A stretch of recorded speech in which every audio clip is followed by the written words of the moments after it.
Hi everyone, welcome back to the Stay Hungry podcast. Today it's Joel and Ben from Codebreak, and we are talking about Google search ads that convert.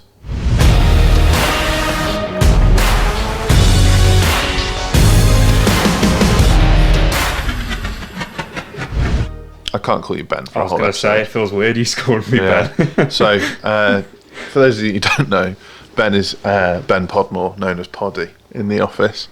Has been on the podcast before, but has just told me it was 2.5 years ago. Yeah, literally first week of me being here, I think it was. Being a hero today because Andy's ill. Yeah, exactly. So, to chip in. Yeah. What do you do at Codebreak? Obviously, you were an apprentice when you were last on, not anymore. So yeah, I was last on first week of me joining Codebreak, so that was kind of a bit of a different. As soon as I hear back that and probably listen to this, it'll probably be two different things. Yeah. But yeah, so I'm now a digital marketing assistant, was a apprentice, and my job is pretty much all in technical, so all things like websites, SEO, Google ads, codes, pixels, all that lot really. That's pretty much what I'm doing. Bit of a Google ads demon, hence I like the to think topic. So. Yeah. So I guess Google search ads, I think, are becoming more and more critical to small business strategy. Mm-hmm. The reason I say that is because we're seeing a lot of competition on Meta ads, seeing a lot of competition on TikTok ads, that kind of thing. And what those kind of digital ads do is they try and attract leads, usually like a lead magnet, a sign up, that kind of thing. Search ads are different, they're intent based. So do you want to explain what that means? Yeah, so obviously on a Google search ads point of view, it's all very much intent. So as soon as someone searches for something, whether it's a particular keyword, so for instance, for us as like a marketing anti-agency, as we always say, as soon as you search that marketing agency in Shropshire or anywhere really, will pretty much come up, and it will be up in the searches. So as soon as you search for a particular keyword, you're paying for that top spot, and all the intent that is coming through is very, very different from Facebook, because they're very, very warm. They're literally looking for a service or a product or anything from there. So you're more likely to get a conversion or a sale through search than you are, I think, on a Facebook ad. But obviously on a Facebook ad, it's very much more... Yeah, there's difference between building your database and trying to generate a sale. Yeah. And I think that intent thing, let's say you're a plumber in Colchester. Mm-hmm. If someone searches plumber in Colchester, the beauty of Google search ads is you can come up first. Yeah. Or, let's say you're a weight loss coach for over 30s. Yeah. Weight loss for over 30s, you can come up top. Like that's what we mean by intent-led search. And what a lot of small businesses don't realise is that they can literally get an inquiry for 10 quid, 20 quid, 30 quid, depending on their industry. Mm-hmm. Now, that plumber in Colchester that's just come top, let's say every inquiry he gets costs him 20 quid, but he knows his average job is worth 150 quid. The simple question is, how many 20 quids would you swap for 150 quid? A fuckload, pretty much. Yeah. So... obviously, a lot of people, we inherit quite a lot of ad accounts. Mm-hmm. They come your way. Yeah. What kind of things would you look out for in an ad account to know if it's good, bad, indifferent?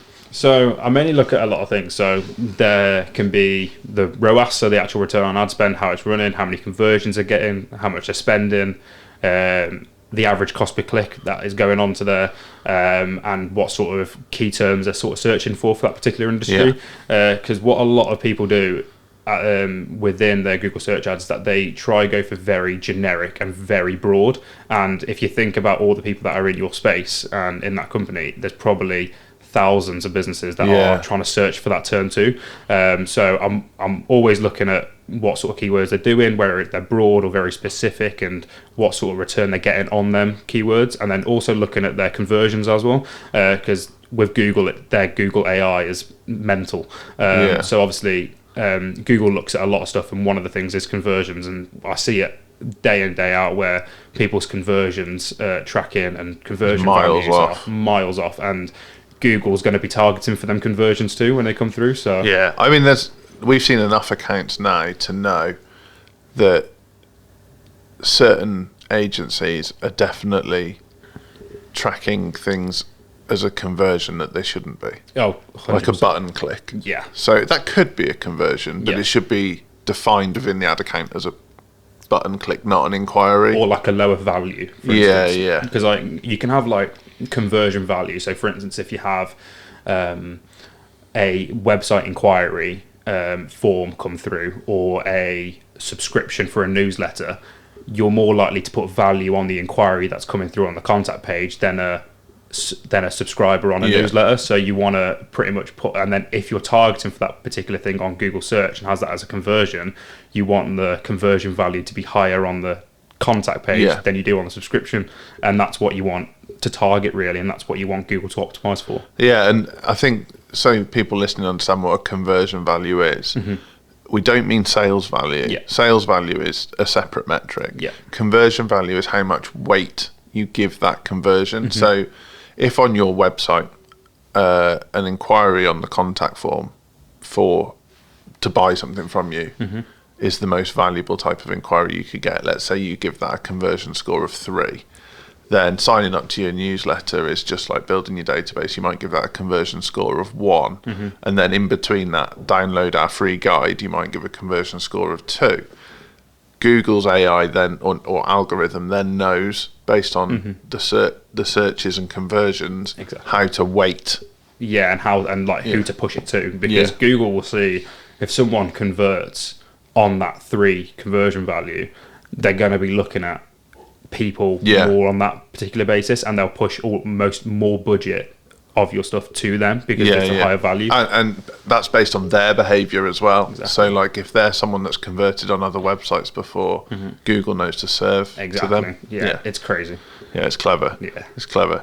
But it's so interesting how many small businesses Don't wouldn't do have a clue Yeah. about anything we just said. Yeah. And they're not wrong. It's just it's such an opportunity now because digital advertising's been like one of the most underpriced things for the last 10 years. You did like, I was joking with Andy the other day, but I literally, the first advert I ever published anywhere was a full page in the Yellow Pages, like, what would it have been, 16 years ago? Wow.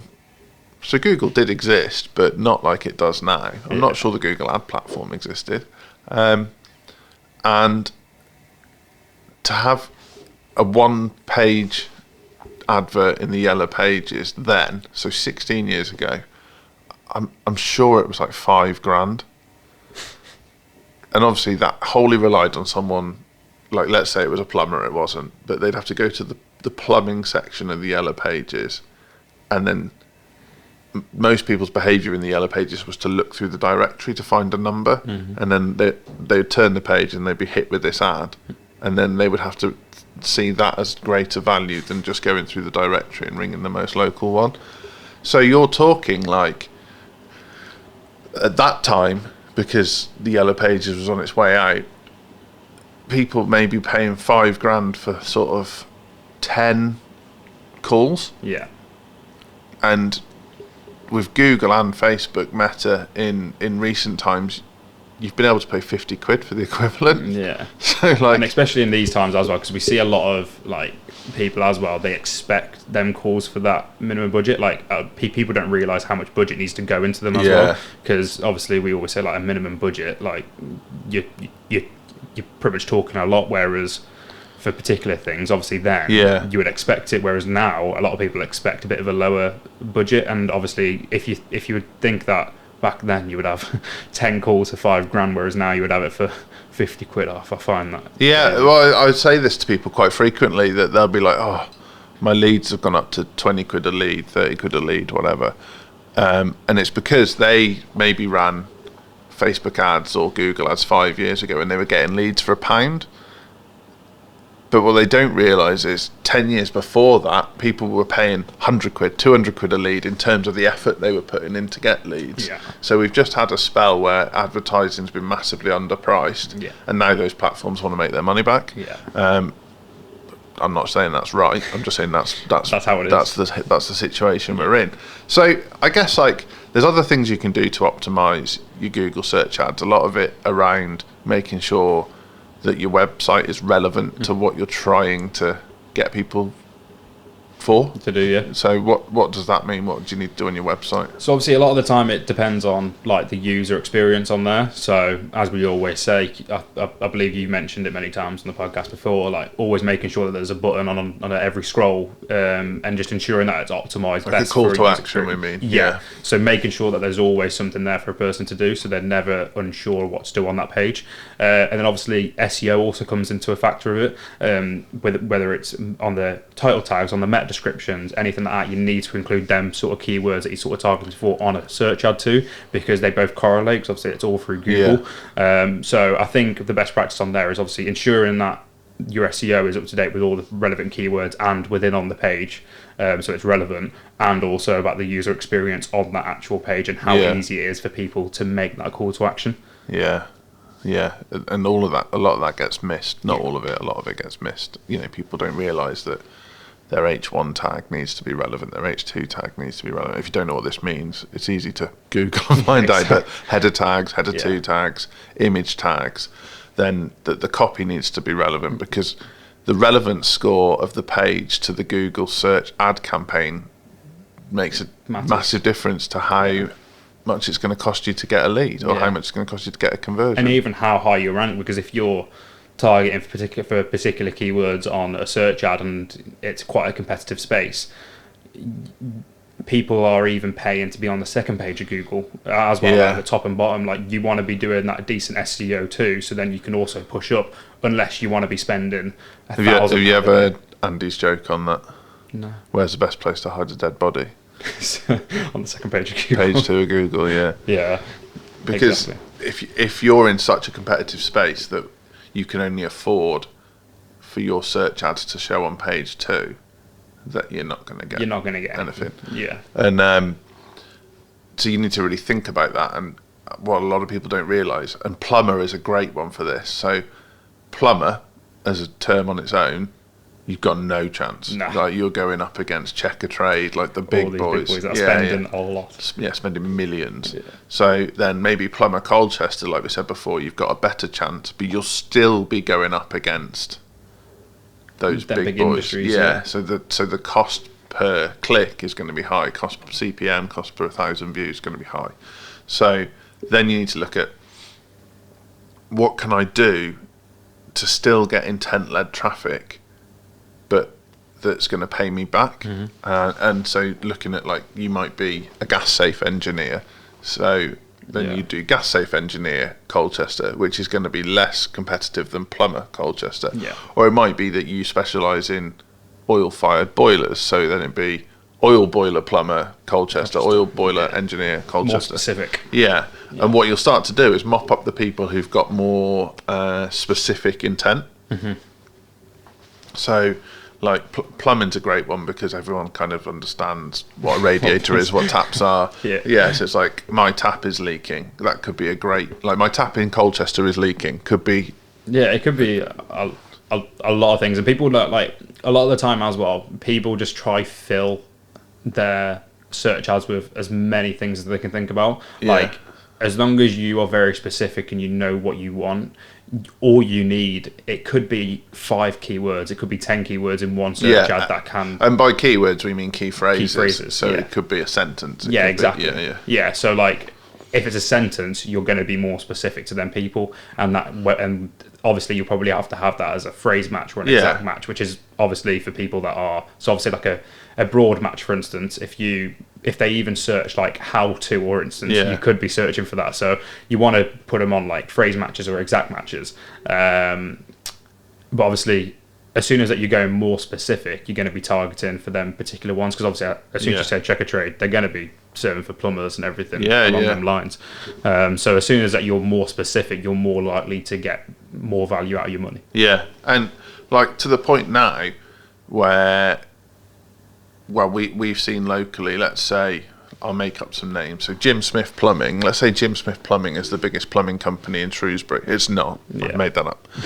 But other plumbing companies will pay to show for the search term Jim Smith Plumbing.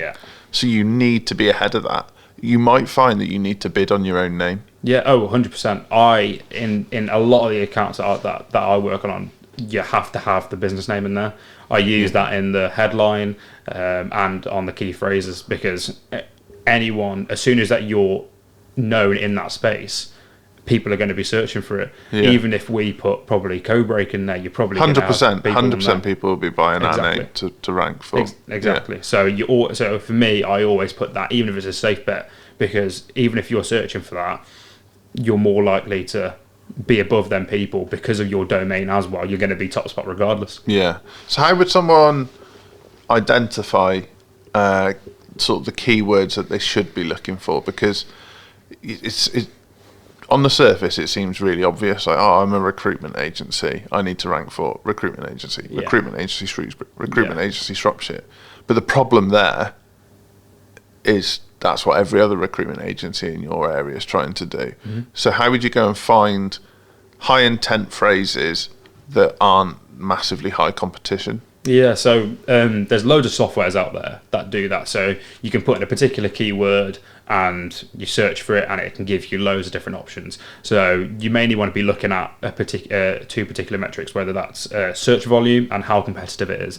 If you have a really, really high search volume, it's more likely that it's going to be a high competitive space.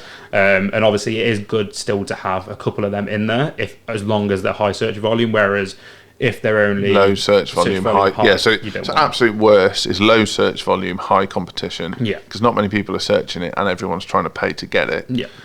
Absolute best is high search volume, low competition, which doesn't happen very often, but can happen. Yeah, it can happen, especially at like. And like in big towns that only have one thing. So like Shrewsbury only has one cinema. Yeah. So if you want to rank for cinema Shrewsbury, it's going to be high search volume, low competition.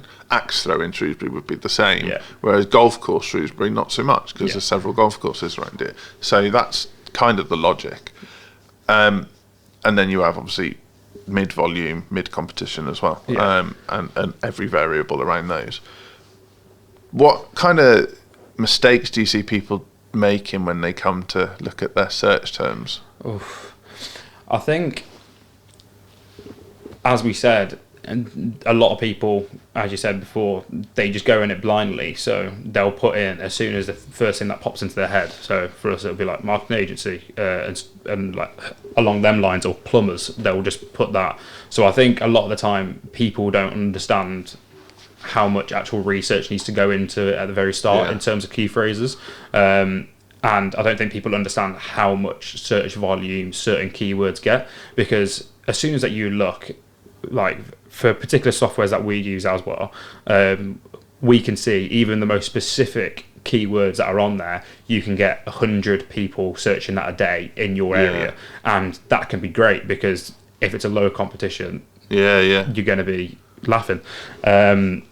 So I think that's like the main like struggle that we see people doing, not knowing what keywords to use, and not getting the value out of their money, and they're not actually doing the research beforehand, and they're just going to go in blindly. So I think they come at it like, because so many small businesses are relatively comfortable with social media, let's say, so they're coming at it from having maybe dabbled with meta ads or the like, where it's all about getting leads, it's all about hooking people, and that's not the mentality of search ads. The search ads, the intent is on the other side. So there's an argument. For example, if I want someone to download my guide through meta ads and become a lead in my database, then there's probably a nurture period of 6, 9, 12, 18 months before they become a customer. Mm-hmm. If someone Googles marketing company Shrewsbury and we come top, the time for them to become a customer is going to be a lot shorter because of the level of intent. So you're not comparing apples with apples. If you're willing to pay £10 for a lead on Meta, you need to consider that you might be willing to pay £100 for a lead on Google, because of the level of intent. They're much closer to sale. And they want it to be done now. It's a problem that they want solving now, so you need to remove as much friction as you can. Exactly. And I just don't think many businesses have grasped that, or, you know, without throwing too much shade, the agencies they're working with are not communicating that. No. That like somebody needs their roof redoing, because it's leaking, you can't expect them to download a guide, the 7.5 things you need to do to stop your roof leaking, and then preempt when they're going to get a leak. It's not. No. They need a fix now. People are going to be searching, like, even if you think what sort of like finds me crazy and how I think about stuff while doing search ads is that I think about what my behavior is, because everyone's behavior on Google and stuff, the only time you really use Google is when you're wanting to know an answer to something or searching for something. And even like as soon as you said what's the best place to hide a body is the second page of Google, because I don't think probably 9 times out of 10 you've ever gone to that page, because all your answer, if you can't find it on the first page of Google, you probably won't be able to find it anywhere. And like thinking about people's search behaviours, they either bang it into Facebook and try and get someone else to answer for them. They search on Google, they search on YouTube, or even TikTok now. Or TikTok for a solution. And you kind of like, you got to think about how people are behaving. 100%. I think you got to think about that like in pretty much anything you're doing within Google, because that's literally where the customer behavior always starts, and like where people are always relying on and are even going to. And I think that's one of the problems that people don't really think about, is how powerful Google actually is, because one, it's tracking everything, and two, it's pretty much something that every single person uses on a daily basis anywhere they go. Obviously Facebook, people use it, but a lot of the time Facebook, they can either look on Facebook for a solution, as you said, post for something, or they're just browsing through Facebook as well. And like a lot of the time, as you said, it is good for like obviously all at the B2B and getting the leads and stuff like that. But then on a Google, people don't understand how much is actually being used, and I think it's just people are underestimating it, I think. It's mad, isn't it, that like there's so many industries that do use Google search. Like I think a lot of the trades do, especially through things like Checkatrade and stuff. A lot of like anything that's customer facing, so cinemas, pubs, restaurants tend to, but a lot of like coaches and service-based businesses are really missing a trick by not having a Google search strategy.